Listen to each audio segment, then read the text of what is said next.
हरिओम नमस्कार दोस्तों। सरल संस्कृत एकेडमी चैनल में मैं रजनीश कुमार पांडे आप सभी का हार्दिक अभिनंदन करता हूं।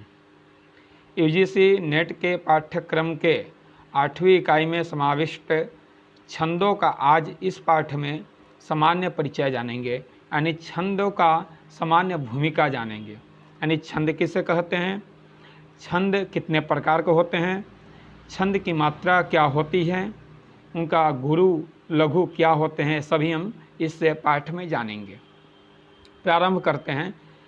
सबसे पहले हम यास्काचार्य को याद करते हैं, जो निरुक्त में लिखते हैं छंदांसी छादनात्, यानी छंद जो है वो आवरण जिसको कर ले, यानी शब्दों का आवरण जो करता है उसे छंद कहते हैं। छंद हम सामान्यतः कहे तो छंद का मतलब ये होता है कि जो प्रसन्न करे, जो आनंदित करे, उसे छंद कहते हैं। अब हम पाणिनीय शिक्षा में चलते हैं। पाणिनीय शिक्षा में एक वाक्य यानी एक पद मिलता है, छंदः पादौ तु वेदस्य। छंदः पादौ तु वेदस्य, यानी छंद जो है यह वेद पुरुष का पैर है। छंद जो है यह वेद पुरुष का पैर है। यह पाणिनीय शिक्षा में प्राप्त होता है। उसके बाद छंद शास्त्र के प्रणेता जो है वो पिंगलाचार्य हैं। छंद शास्त्र जो लिखे हैं वह पिंगला आचार्य हैं। अब छंद कितने प्रकार के होते हैं, तो छंद 2 प्रकार के होते हैं। छंद 2 प्रकार के होते हैं, एक वार्णिक छंद होते हैं, एक मात्रिक छंद होते हैं। वार्णिक छंद किसे कहते हैं, तो जिन छंदों की गणना वर्णों के आधार पर होती है वे वार्णिक छंद कहे जाते हैं। जैसे अनुष्टुप छंद है, इंद्र वज्रा इत्यादि छंद है। इन छंदों का जो है वर्णों के आधार पर गणना होती है, इसलिए इन्हें वार्णिक छंद कहे जाते हैं। अनुष्टुप छंद जो है इसमें 4 पाद होते हैं, यानी 4 चरण होते हैं।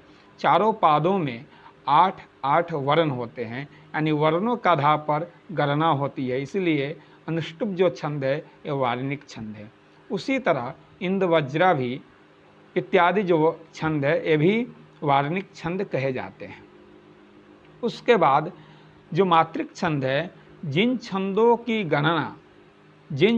की गणना मात्रा यानी ह्रस्व दीर्घ के आधार पर होती है वे मात्रिक छंद कहे जाते हैं। यानी जिन छंदों की गणना मात्रा यानी मात्रा ह्रस्व दीर्घ इत्यादि के आधार पर होती है वे मात्रिक छंद कहे जाते हैं। जैसे आर्या छंद जो है, आर्या छंद ये मात्रिक छंद है, क्योंकि आर्या छंद में ह्रस्व दीर्घ के आधार पर ही गणना होती है, इसलिए यह मात्रिक छंद कहे जाते हैं। उसके बाद वार्णिक छंद किसे कहते हैं। अब यह प्रश्न आया, वार्णिक छंद का प्रकार देखें तो वार्णिक छंद 3 प्रकार के होते हैं। हमने इसके पूर्व भी देखे थे कि वार्णिक छंद किसे कहते हैं, तो वर्णों के आधार पर जिसकी गणना की जाए वह वार्णिक छंद कहे जाते हैं।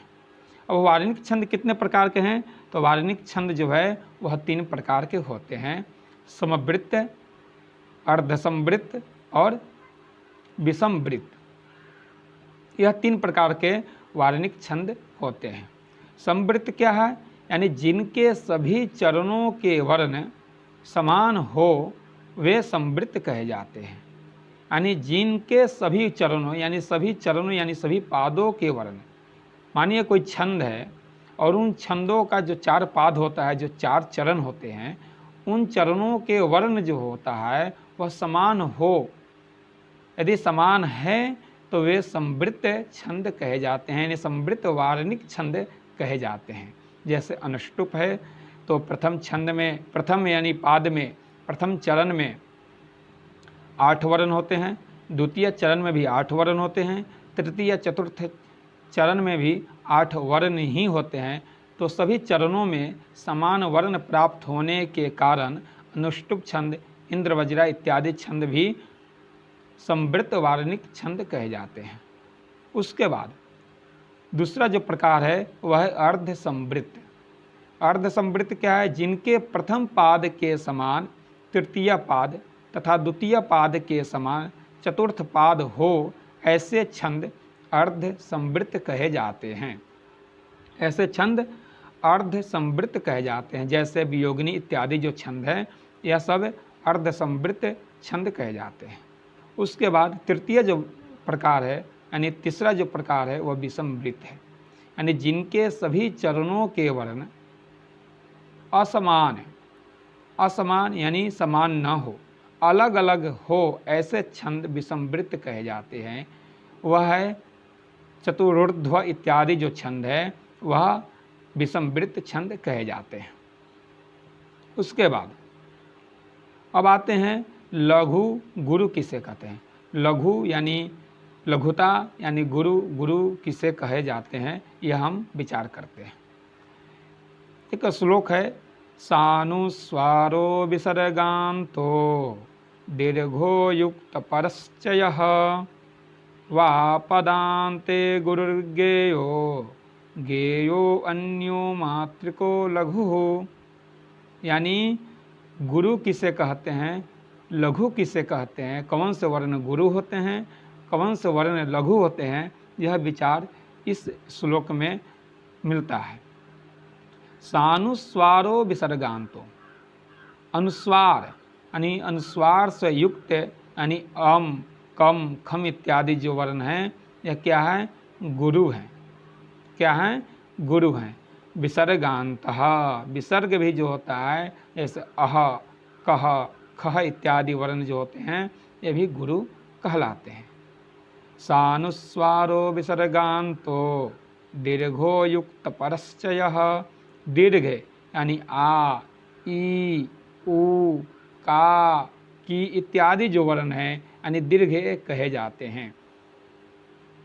उसके बाद जिसके पर में संयोग हो, जैसे कृष्ण है, क्री जो है ये ह्रस्व है, पर मूर्धन्य शकार होने के कारण पर में यह कृष्ण, क्री जो है वह दीर्घ हो जाता है। जैसे विष्णु, कृष्ण इत्यादि जो वर्ण हैं, संयोग होने के कारण यह दीर्घ कहे जाते हैं। उसके बाद ऐसे वर्ण गुरु हैं। ये सब वर्ण क्या है, गुरु हैं। वा पदांते गुरुर्गेयो, पदांत में स्थित वर्ण, चाहे वह ह्रस्व हो या दीर्घ हो, कैसा भी हो, विकल्प से गुरु माना जाता है। यानी अंतिम जो चरण होता है छंद के, अंतिम चरण के अंतिम वर्ण गुरु हो सकता है या लघु भी हो सकता है, उसमें कोई समस्या नहीं है। दोनों विकल्प से गुरु ही माना जाता है।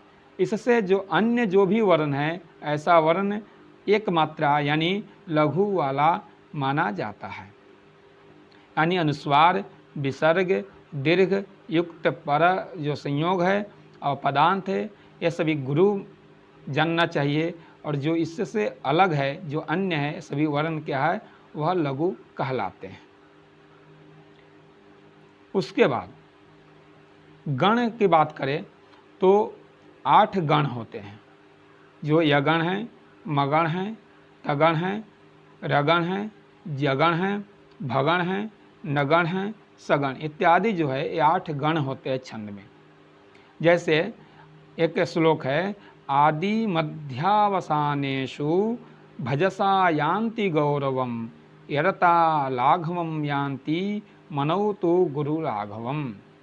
यह श्लोक कहता है कि आदि मध्यवसानेषु, आदि यानी शुरुआत, मध्य यानी मध्य में, अवसान यानी अंतिम।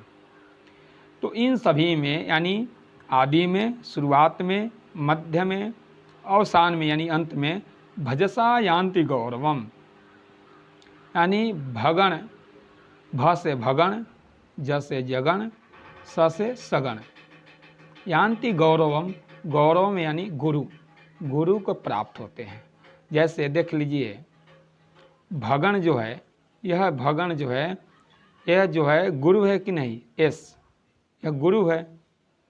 तो आदि यानी आदि में, भगण के आदि में, भ से भजसा, भ से यानी भगण के आदि में जो गुरु प्राप्त होते हैं, यानी भगण के आदि जो वर्ण है, यानी 3 जो स्वर आते हैं, एक गण में 3-3 स्वर आते हैं।